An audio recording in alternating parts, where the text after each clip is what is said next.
part of the reason One Direction was made was because of Simon's promise to me that in 2 years I'll make this work for you. Wow. So he kind of started with My Face and then worked around. Liam Payne was just a guest on the Impulsive podcast with Logan Paul and made a complete fool of himself, not only dishing some serious tea about One Direction and how the band was formed, but also by claiming he's the most successful member of the former boy band, even though that's obviously not true. I'm Mackenzie, and let's get into why the internet is mocking Liam Payne. Yesterday, Liam Payne appeared on Impulsive for over an hour, where he spilled some serious tea. Some of the secrets revealed were that he and Louis Tomlinson hated each other while in the band. He also stated that one member of the band threw him against a wall, and that he dislikes Zayn Malik but will always support him. The most shocking secret was that apparently Simon Cowell originally thought Liam was the star of One Direction and formed the rest of the band around him. When Payne auditioned for the X Factor 2 years before 1D was formed, Simon Cowell allegedly told him to come back and he would make something work. Essentially, Liam was the OG member, and the X Factor bosses had, quote, started with My Face and worked around the rest, Liam said.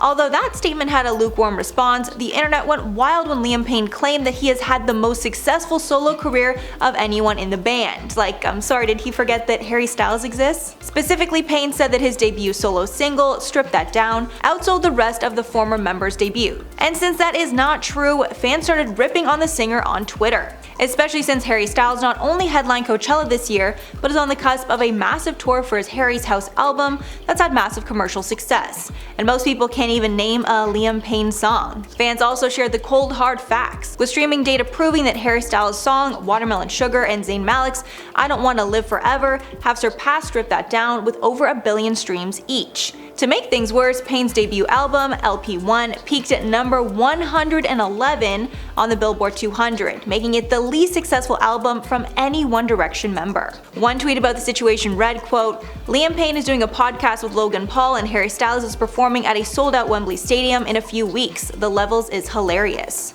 Another said, quote, Liam Payne, you're sitting there with Logan Paul on his podcast while Harry is breaking records and is playing at 2 sold-out nights at Wembley Stadium in under 3 weeks. This is not even the first of the drama surrounding Liam. Just last week, the singer made headlines for allegedly cheating on his former fiancée, Maya Henry, with new girlfriend Elena Maula, which Elena has vehemently denied. Liam and Maya had been together for 3 years, becoming engaged in 2020. So that's all for the story. Please let me know your thoughts below. Are you going to be watching more clips of his interview on Impulsive, because he really spilled so much tea? I'm not sure how much of it is accurate or the truth, but definitely a lot of interesting stuff to learn about if you're a former One Direction fan.